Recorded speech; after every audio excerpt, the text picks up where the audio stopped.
Hello everybody, Mark Schaftlein with you, and this is the Schaftlein Report. We're going to cover everything. We're going to cut through all the propaganda, give it to you straight from left, right, and center. The opinions are what counts.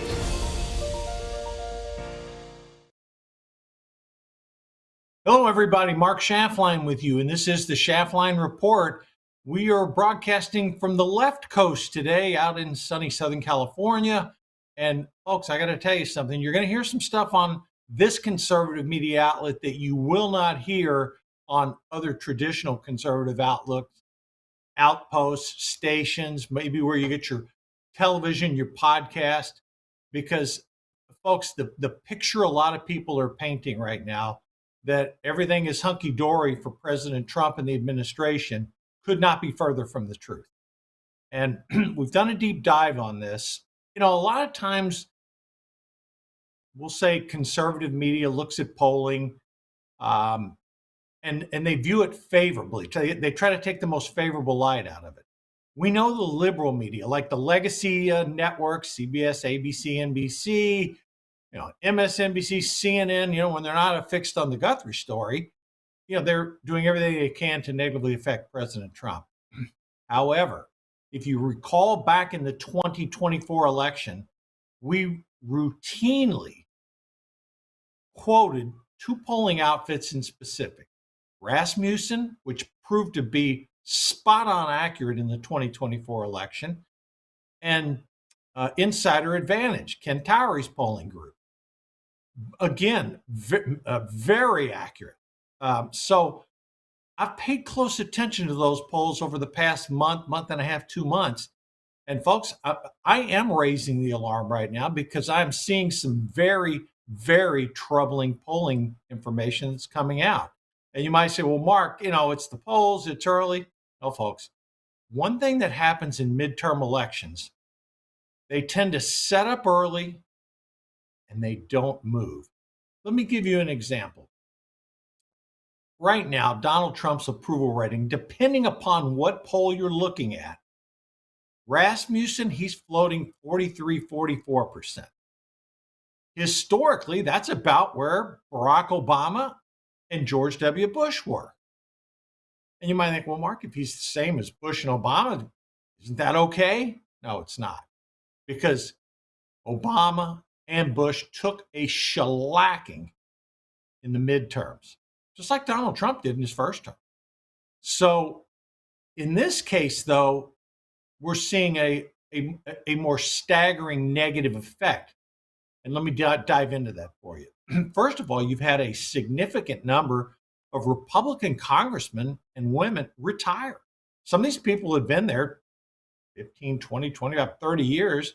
They're getting into their late 70s and some in their late 60s and saying, hey, listen, I've done this. I've served my country. Enough's enough. Plus the partisanship that's gone on now. I've never seen it. Again, we've seen divisions before. And we'll talk about this later in the show, but whether it's Trump derangement syndrome or just the sheer chasm in the electorate between the far left-wing radicals and what we view as normal conservatives. And then you've got your moderates in the middle who normally decide the elections. But let's dive into these numbers. Insider Advantages has Trump anywhere 47, 48. Now, if those numbers are right, then this warning is maybe a little overcooked a little bit. But when I aggregately look at the trends and I see, okay, Insider Advantage 47, 48, Gallup, they don't even do them anymore. But Rasmussen 43, 44. And folks, this is down. About a month ago, Rasmussen he had Trump 47, 46-ish in that range. So you're saying to yourself, Mark, okay, what has happened? Why have these numbers gone down? I'm not going to give you the standard talking points you hear from legacy media and the liberal outlets. Okay, the immigration, well, it is a problem, but it's not the problem they make it out to be.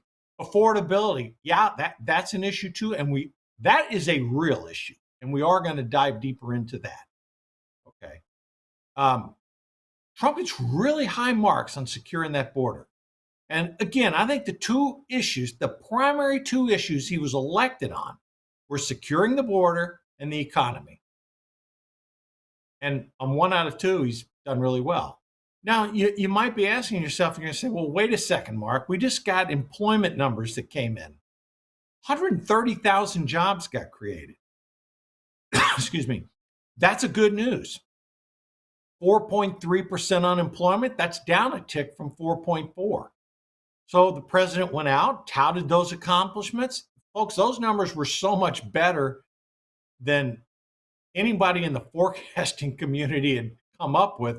The White House was even surprised by those numbers. Think about it a minute. 130,000 jobs created, unemployment down to 4.3%. Folks, a little less economics piece here. When you get near 4% unemployment, you're damn near at full employment. I'll tell you why. There's a certain segment of the population that just doesn't want to work.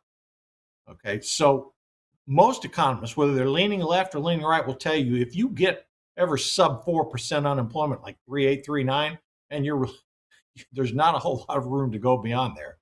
But let's address a couple things here. Okay, even though Trump's numbers are falling, there's a more concerning piece that's come out. And when I saw this, I could not believe it. In Rasmussen's poll, and again, folks, we can't just pick and choose when the numbers are to our advantage. We have to look when they're not so good. And if these numbers are right, it's frightening. 48% of the electorate right now say that Joe Biden was a better president than Donald Trump. Biden got 48%, Trump got 40%. If you think about this, under the Biden administration, inflation spiked to 9%. 9%. We had someone, basically the Walking Dead, sitting in the Oval Office. Couldn't do a fraction in a week what Trump does in a day. Often they put a lid on his presidency at noon. Slept most of the time. Was embarrassing on foreign trips. Lost military soldiers in Afghanistan. One disastrous policy after another. Open borders. You had Mayorkas sitting here saying, well, there's nothing we can do about the border, blah, blah, blah. And yet when Trump became president, illegal immigration stopped. And yet right now, 48% of the people are saying Biden did better than Trump. Now, in Ken Towery's poll, again, insider advantage, it's not quite the same. He's upside down 2 points. But the point being, when you have a stock market sitting here at record highs, notwithstanding the action happens past Thursday when Wall Street took a dip. But overall, the market is either at all-time high or within a couple percentage points, despite the AI disruption in many, many categories. So let's just say this. Stocks are near record highs. Unemployment, that's a good number, 4.3%. Here's the troubling piece behind these numbers, though. And it was right in that report that came out. 2025 numbers had to be adjusted down by about 500,000 jobs for the last 6 months of 2025. And you say, Mark, how the hell can that happen? Because there's surveys and additional data came in. Remember we had that government shutdown for a while? Well, by the time the government reopened, then it was shut down again for just a couple days. We missed a report. By the time they got to reconcile all the numbers, we lost 500,000 jobs in the Q4 and Q3. What did that mean for the whole year, 2025? It meant that we created an average of about 15,000 jobs a month. Folks, that's minuscule. But it creates a paradox because now you're sitting here saying, Mark, something's not right here. Okay, yes, 15,000 jobs a month is a bad number, but the unemployment rate is still low. Well, think about this. Roughly 700,000 illegal immigrants have been deported, 2 million self-deported. So again, I'm not editorializing right, wrong, and different. I'm saying when you take 2.5 million plus people out of the country, that is going to have some economic impact on jobs. Some of those jobs that the illegal immigrants who left the country, somebody's got to fill those jobs. And then if you factor in artificial intelligence, you don't have to be an economist to look at this. You can see the general business headlines come in week after week where companies, whether it be like UPS, Amazon, Washington Post, to different degrees, people are being replaced. And artificial intelligence, AI, is as well known, is going to have a material impact, and that's not going to slow down. So when you factor all these pieces in place, I have to believe it's something more. Because, again, under no set of circumstances could you even fathom the fact that today's economy, and again, as Bill Clinton and James Carville said, long time ago, it's the economy, stupid, and they're right. So let me try to break it down. Oh, I'm going all across the board with you here, but you got to put all these facts out first about these are things really going on. This isn't the pom-pom boys and the pom-pom girls saying, oh, everything's hunky-dory, the president's doing great. No, we're not doing it on this show. When we see an issue, we're going to alert you to it, because if the legacy media and other conservative sites aren't going to be brutally honest with their listeners, we got a problem, and viewers. So whether you're getting this podcast show through Patriot or whatever network you're getting it from, listen to what I'm telling you here, because these are the key things I think the administration, somebody has got to get to the president, who, again, he's sharp as a tack. The guy's an ultra successful businessman. But there's some underlying problems here. Let me describe, I'm going to sort of get into the economics with you a little bit. But suffice this to say, folks, you've heard the president come out and say, we're in a golden economy right now. Well, the president likes gold. We know that, okay, because everything in the White House is now golden. And having personally been to Mar-a-Lago numerous times and been throughout the facility, there's a lot of gold in Mar-a-Lago too. So the White House is starting to look like Mar-a-Lago. No pun intended, but there's a lot of gold paint. I mean, he likes the color gold, and there's no ambiguity. Okay, so let's talk about why these numbers are where they are. Is there a certain degree of Trump derangement syndrome baked into these numbers? Yes, it is. Could there be people who are upset with the tactics of ICE and the DHS prior to Tom Homan getting up in Minneapolis and fixing some of that? Yes, that could be bleeding into it too. I mean, think about this. If you're a Democrat, you're not going to, Trump's approval rating among Democrats is like 4 or 5%. I mean, it's literally low. His approval rating among Republicans is very high. About 90% of Republicans approve what he's doing. He's losing the independents. The independents, aggregately, while they may have a comfort level with certain pieces of the economy, are not comfortable with other pieces. Let me put this in perspective.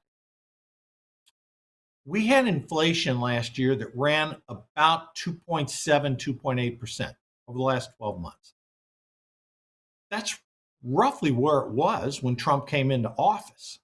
So even though it spiked under the Biden administration at like 9.2, 9.3%, and then came down, I don't know if the expectation was when President Trump took office, prices would fall, because they haven't. Now, certain categories they have. Gasoline prices are way down.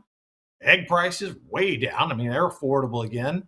A lot of consumer goods are down, but a lot of things are way more expensive too. And aggregately, this all goes into a bucket, and then we come up with this consumer price index. So for the last year, since basically Trump was inaugurated, January 20th, 2025, so we're a little over, right at the 13-month period, the inflation rate is roughly the same as when he took over. Maybe down a couple ticks. I think it was like 2.9 to 3 when Biden left office. So it's ticked down a little bit from 2.9 to 3 down to about 2.7, 2.8. But the trend was going in the right direction. But here's a key thing. Wages over the preceding 12 months went up 3.7%. So in real dollar terms, the average worker, his wages went up more than inflation. And that's a good thing. That's what you want to see. Now, there's been a lot of debate about the tariffs. What type of effect are those tariffs having? We'll get into a little bit of that in a little bit, and I'll break it down for you. So here's what's going on. We're living in what's called a K economy. And look, folks, I do this stuff for a living. And I said, what the hell are they talking about, a K economy? What is that? Well, I looked it up. And we're going to get into it in detail. First thing we're going to do here, we're at the midpoint here. We're going to take a quick 30-second break. But when I come back, I'm going to explain everything with you about the economy, K economy, what it means politically for the president, Be back in 30 seconds.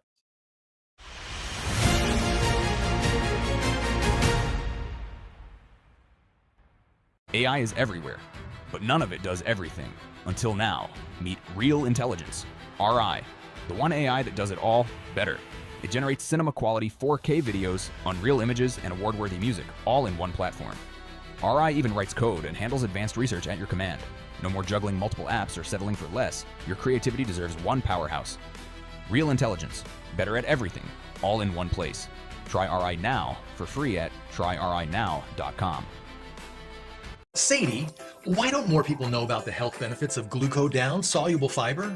That it lowers blood sugar, especially after meals? Glucodown drink mixes are enriched with soluble fiber for healthy blood sugar. It's diabetic-friendly nutrition, and it's clinically proven. Glucodown's clinically proven soluble fiber helps maintain blood sugar in a healthy range, especially after meals. Glucodown is a game changer. Keep your blood sugar healthy. Try all 8 flavors of Glucodown. Available at Amazon or in the diabetic care aisle at your local pharmacy.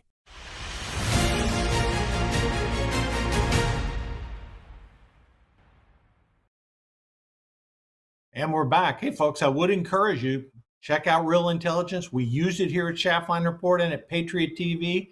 And I personally use Glucodown, and it works really, really good. So, all right, let me talk to you about a K economy, because a lot of people on Wall Street have been talking about this. It hasn't really filtered to Main Street, but if you literally draw a K, okay, you're going to see the upper part of the K is like a V, okay? And then the lower part of the K is like a V going down. What that tells you is that the upper end of the economy, you see these consumer spending figures, the upper end of the economy is doing quite well.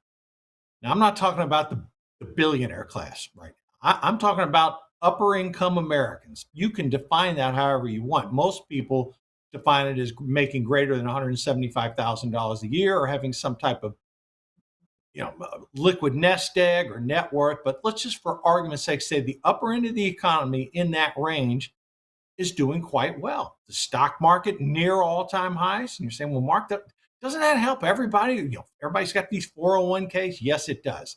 When the stock market goes up, that is a reflection of what's going on in the American economy. But the problem is this, is the vast majority of Americans have a limited stock portfolio. Again, I hate quoting statistics here, but it's something along the lines of about 80% of Americans have less than $50,000 invested in the stock market.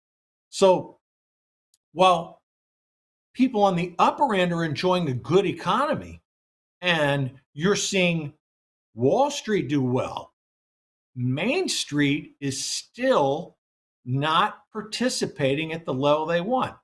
And it's really become acute with younger Americans, because younger Americans are looking at this and they're saying, well, wait a minute, to buy the average house in this country now, average house, again, it's, folks, we could talk demographics, New York City, Los Angeles, or middle of Iowa, or, the South. But aggregately, we have to pick an average price. The average price of a home in the United States right now is between $420,000 and $430,000.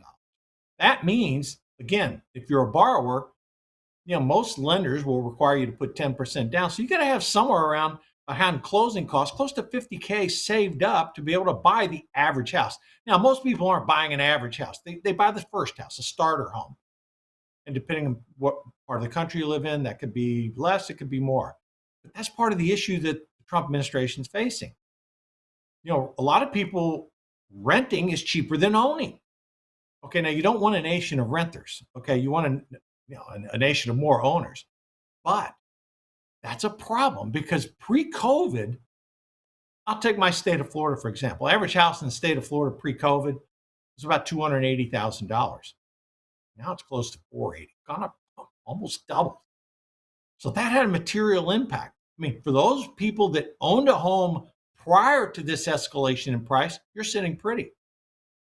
For those who did not, or were thinking about buying, that's a problem.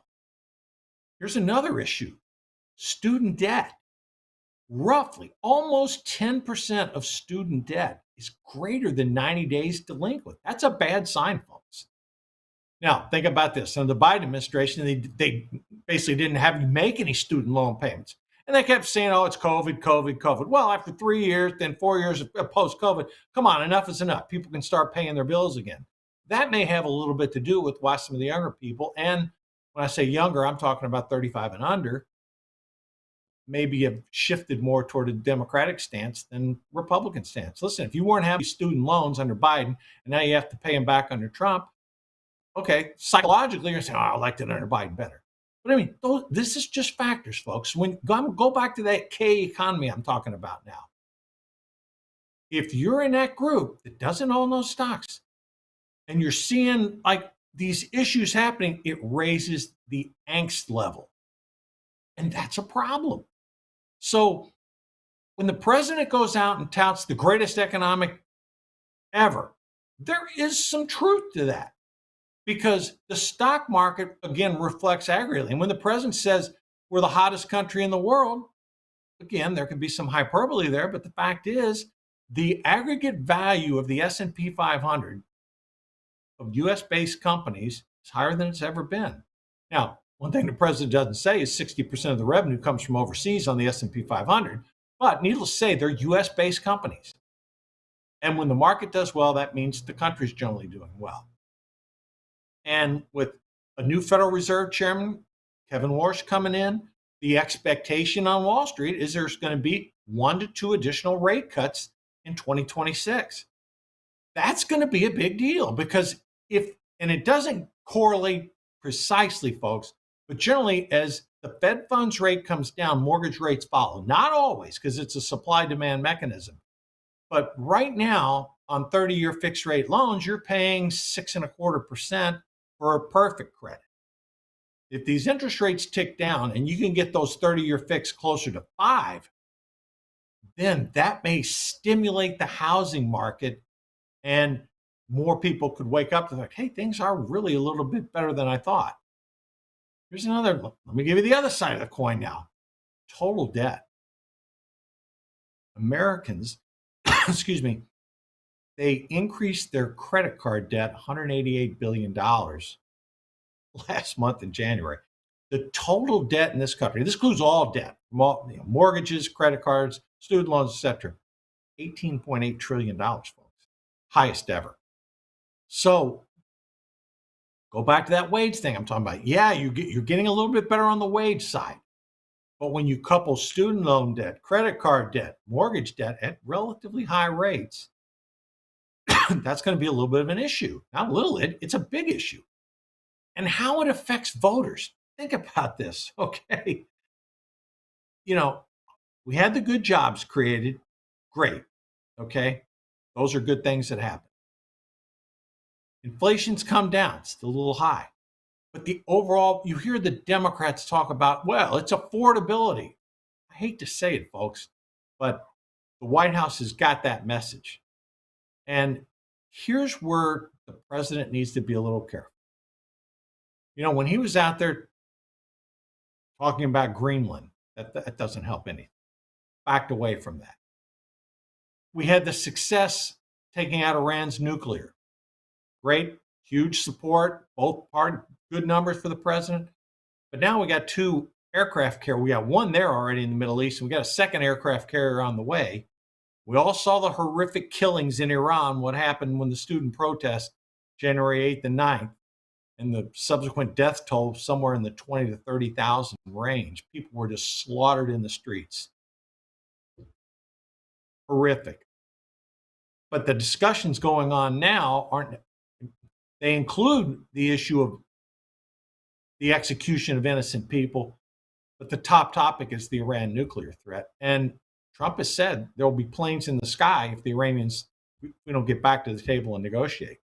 Folks, one thing the president does when he says something like that, take him at his word. He means it. Why am I tying this in?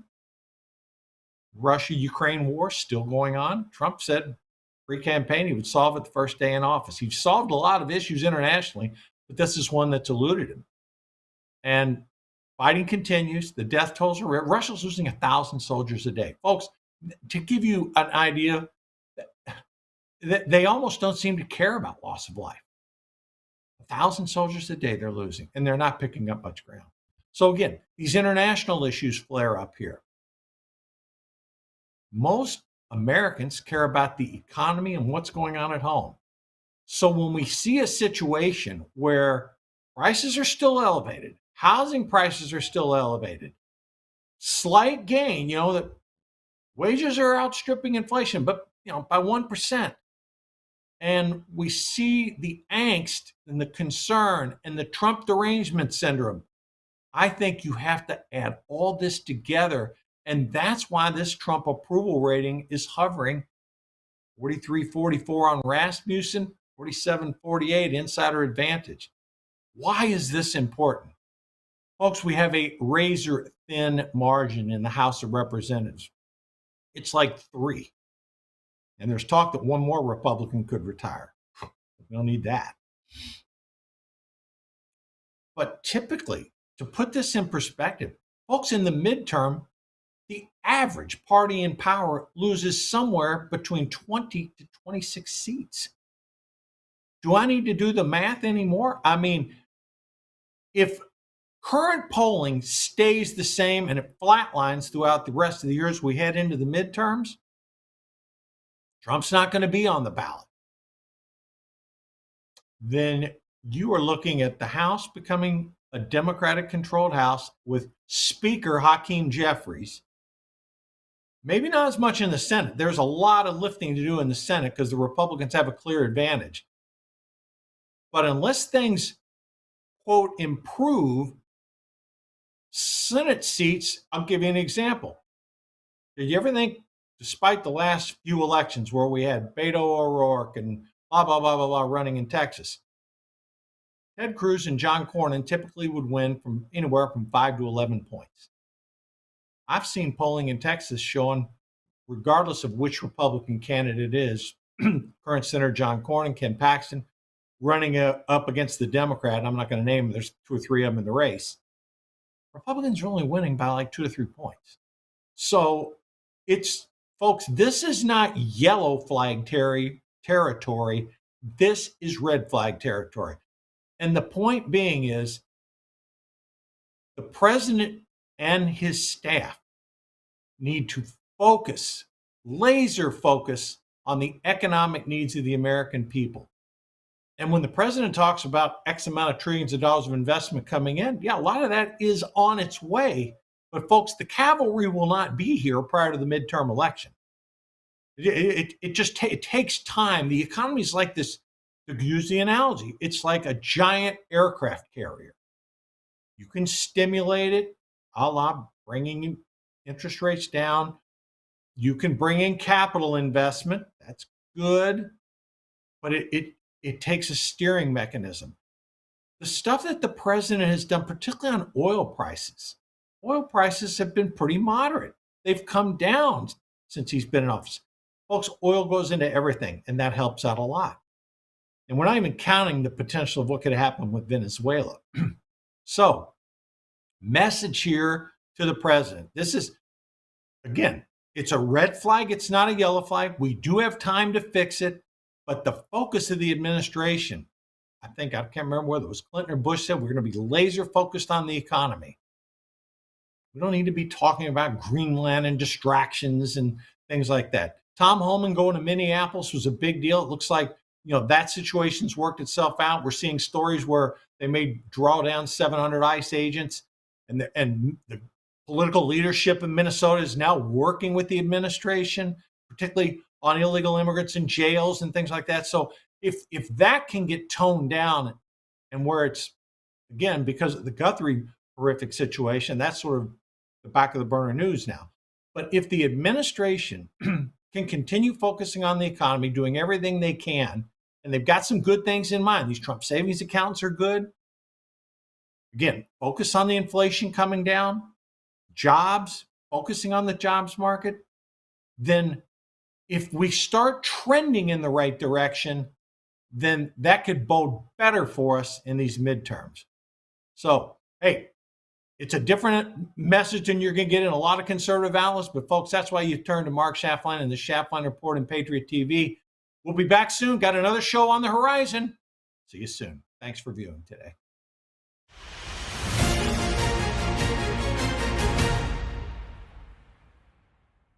Protect your family. Get your home freeze dryer to start storing food today by going to patriot.tv/harvest.